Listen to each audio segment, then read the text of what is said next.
Well, good day, folks. Once again, I have CEO Jeff Parker with me here now, and we have this special announcement, some things you want to go through, and you wanted to come on and give us an update. Appreciate it, Ken. Yeah, thank you. Now, of course, yesterday, many people probably saw, as I did, there was an announcement by the Orange County government, by the health department there. They later sort of rescinded that in a sense, but a lot of people were very nervous about that. Yeah, let me talk about that Sure. a little bit. Yesterday, the Orange County Health Department put together an order, and that order said that all public and private gatherings of individuals, any number of people, including places of work, concerning outdoor activities outside a single household living unit, are prohibited. However, noting that it order prohibits the gathering of members in the household would be okay. What happened after that, and what the Orange County had a press conference just a few minutes ago, they wanted to clarify that this wasn't a shelter-in-place order, that this wasn't saying businesses are going to shut down. What they basically were saying, we're going to follow the state guidelines, and those state guidelines have become restrictive enough that they're saying, hey, social distancing is the key here. Stay away from any other individual in that social distancing, like you and I are doing right now, and that will help facilitate the slowing down of this virus. Didn't mean that they're closing down all businesses, but it has created an environment where we have taken the next step to look at specific areas in the village here where we think there are essential or non-essential activities, and we're going to curtail some of those. Okay, very good, and that's what we're going to go through right now. So. Why don't you tell us everything that is currently closed here to residents in the village? As I mentioned before, what we had done is close all our community centers and all our rec activities, and all the indoor facilities had been closed. What we were keeping open was our recreation activities such as our tennis court, golf course, pickleball, and our garden centers. What we're now moving towards based on this new directive from the county, we're going to close our outdoor activities as well. So the golf course, pickleball, tennis, those activities will cancel or go dark at this point in time. What we will be doing though is we're going to keep our garden center open, informing all the people that work out there in their gardens to keep that 6-foot social distancing as a key criteria for that. Okay, very good. I know yesterday you also talked, or the other day you talked about that if people want to get out about and walk their dogs or something like that, at the time you're going, that's fine, just keep your distance. Is that still pretty much the case? And that's still the status quo. Okay. The county recommends that. People are recommending that throughout the state. Get exercise, get out there, just be careful and be cognizant of that social distancing. All right, very good. Let's talk about the gates. Which ones are open and which ones are closed? And starting Friday, they're going to be, as I see here, 4 that are closed. Right. We've decided that for addressing our essential services and to provide, again, additional security and to discourage people coming to the village, we're going to close gates 3, 6, 8, and 9 on Friday. We'll start doing that, implementing that on Friday morning, and by the end of the day, those gates will be closed. So gates that are going to stay open are 1, 2, 5, 7, 10, 11, and 14, and gate 4. And the reason I want to mention gate 4 is gate 4 is an exit-only gate. Yes. But we have a lot of pedestrian traffic there. So we'll keep that open, and that'll be manned from 7 a.m. to 7 p.m. Okay, so once again, the ones start beginning Friday morning that will be closed will be gate 3, gate 6, gate 8, and gate 9. And may I ask what time Friday morning? We're going to start activating that right off the bat at 8 o'clock. Okay. The sequence of getting them all closed, we're hoping to have it done by noon, but it may take into the afternoon. All right, very good. Now, bus transportation for the folks here. The 2 changes that we've activated going forward is that we are going to limit our Monday through Friday with regards to our fixed routes. So that's from 9 a.m. to 5 p.m. And we're not going to operate our Saturday fixed route at this point in time. Okay. We've seen a great reduction in that activity anyhow due to our village residents adhering to previous requests. And so with that reduction and trying to appropriately operate our system, we're going to close down the Saturday operations for now. Okay. Now, this is, again, for 2 weeks. We're looking at the 30-day period, but in Okay. 2 weeks, we'll reevaluate that Okay. and see where we're at.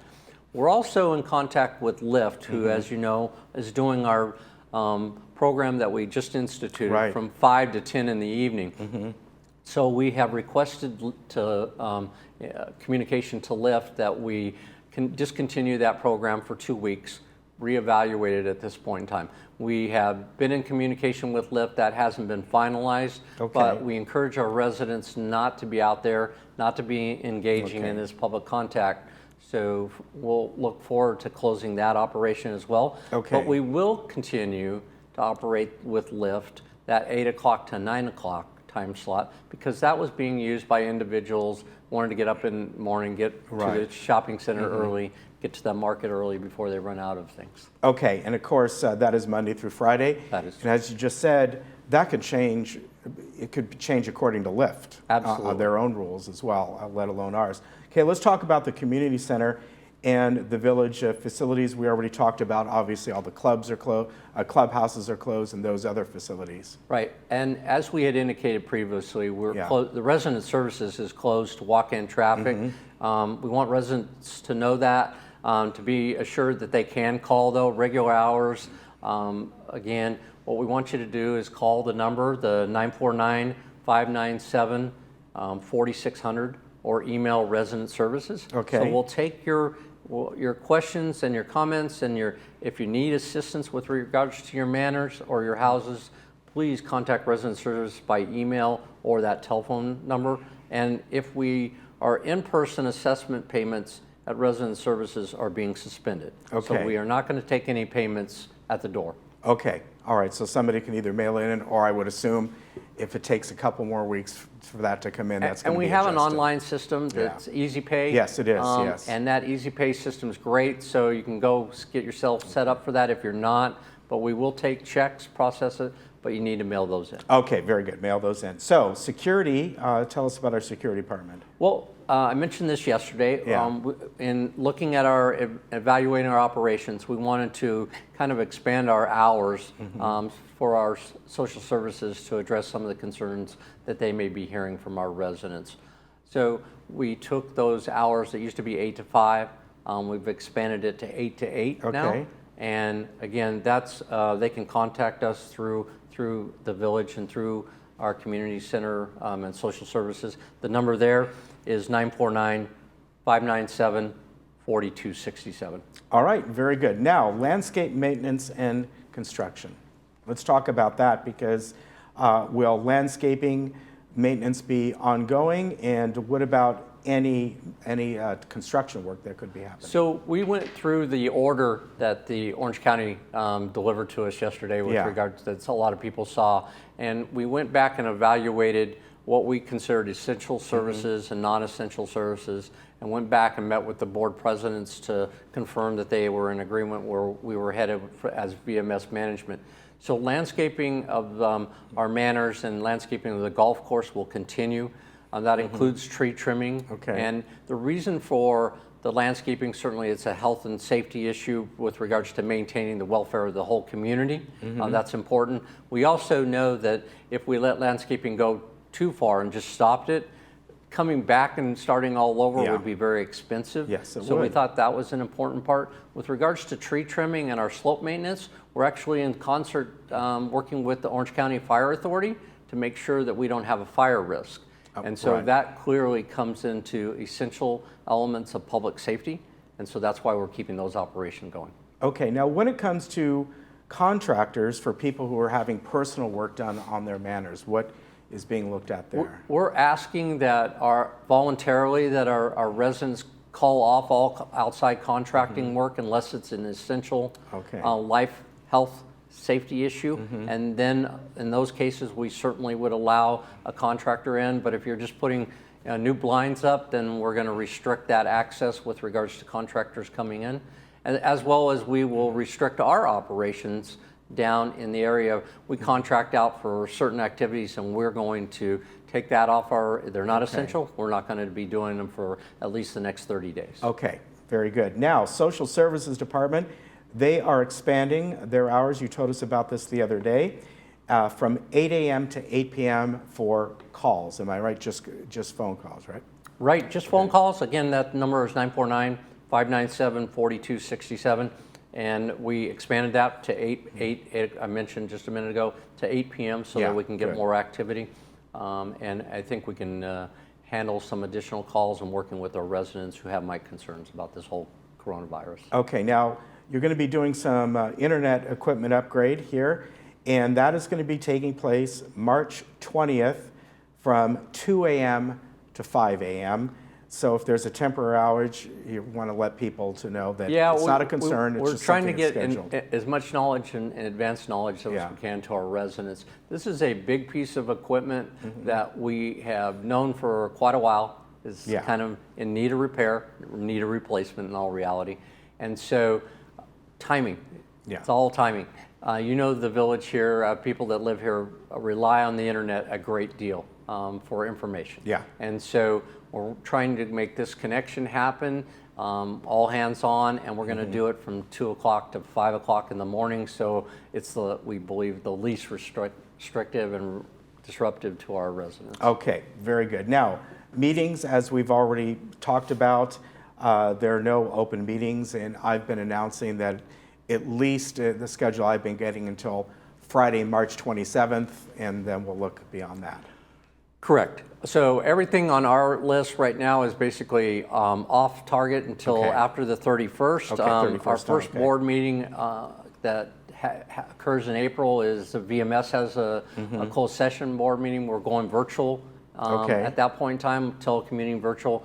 We'll have that all set up for the various board meetings going into April, all the board meetings and the separate meetings that are not just board meetings, but the activities like MNC or architecture, those type of meetings will also be done virtually. Okay, very good. And that is going in, I want to emphasize, that's for April right now. You're already planning those virtual meetings. We're making our plans, and they'll go into place for the April meetings. Okay, very good. Now, real estate.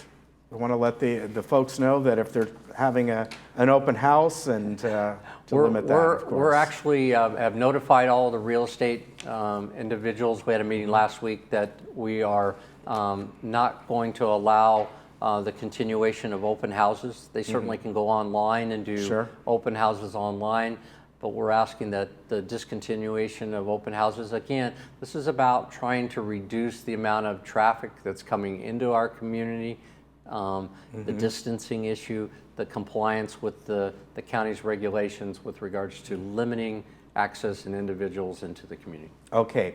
A question just in the operations of staff in general, where all the facilities are used to have some people at the clubhouses just to take care of a normal business. Obviously in this building, we have folks who have resident services, we have us, the second floor, the first floor.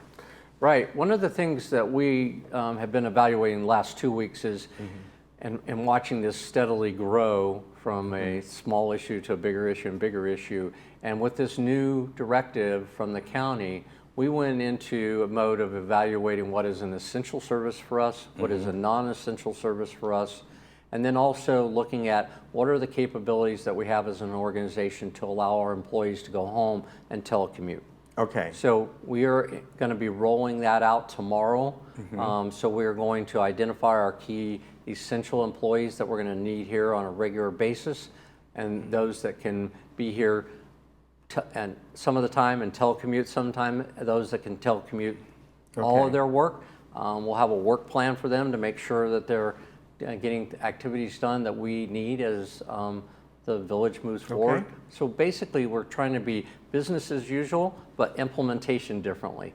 And then we'll be evaluating what to do with the employees that we would consider non-essential and at this point in time don't have the ability to telecommunicate. Once we identify those in the next couple of days, we'll be implementing that and contacting all our employees and making sure they understand where the organization's going for at least the next 2 weeks.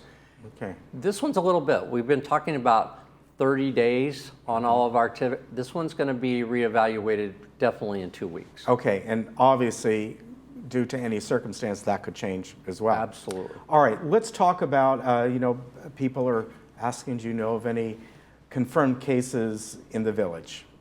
Well, two things. Number one, the answer is no, I don't. And that's because the Orange County Health Department, which we have been in contact, is being very, very cautious about any information about a particular individual or a particular residential address. And the reason for that is under state law, known as HIPAA, there are requirements to not divulge information about somebody's health condition. And so OC's following that to the letter of the law. So the information that's coming out as to do you have a case or do you not have a case is very limited. We do know, based on the press conference that just occurred, that Orange County has 42 confirmed cases. Okay. That's up from 29. So you can see that there is a jump up there a little bit. One of the reasons for that, Ken, and you know this, is that they're getting more test kits out there. And inevitably, the more they test, the probability is there will be more confirmed cases. Very true. Now, we want to tell folks again, point them to the village website, which is, of course, lagunawoodsvillage.com. Then right on the very front there's a red box. It says coronavirus updates. You just click on that, you'll get information. Now, we also want to tell you here at Village Television with This Day, beginning on Friday, that would be March 20th, we're going to have a shortened show from that point forward for whatever length of time that may be. So beginning Friday, our program This Day will air from 9 o'clock to 9:30. Of course, that means that the replays will be a half hour as well. And at 8:30, we're going to just be slotting something, and we don't know exactly what yet. But we want to let people know that, again, from 9 a.m. to 9:30 will be This Day. And so a half-hour program. And, then the replays will be the same time, 12:30 and at 5, but they'll only be a half-hour show. Okay. Look forward to being able to provide more and more information to the village. I know in our email status that we have, there's a lot of emails that we've been receiving. What's new, what's going on, the individuals want to know, and we want to provide that. So certainly going to our website's the best place to go. Go to that website, look for that information, watch the TV show, which is great. It's a good way to communicate to everybody. But one of the things I wanted to express too is if you're a neighbor and you know a neighbor doesn't have the internet or doesn't watch TV, go let that neighbor know of the information that's going out there. Watch your social distancing, but at least if you can communicate how they can go about finding information, it will just help and get everybody can informed. All right, Jeff, thank you again for coming up here and giving us an update. I know we'll be doing this as regularly. And again, the village website, lagunawoodsvillage.com. Find out information there. Right up front there, you'll see coronavirus update, the button, and you just click on that and you'll get the updates there. All right. Oh, one more thing. May I say this before I forget? If you have not signed up, sign up for Code Red. Again, if you go on the village website, I think it's up in the left corner, you click on there and you can fill that. That's just in general. That's a good way for the village to communicate with you. It's always a good idea to get your information on the Code Red system, no matter what is going on. Great. Thank you so much. Thank you. We'll be back.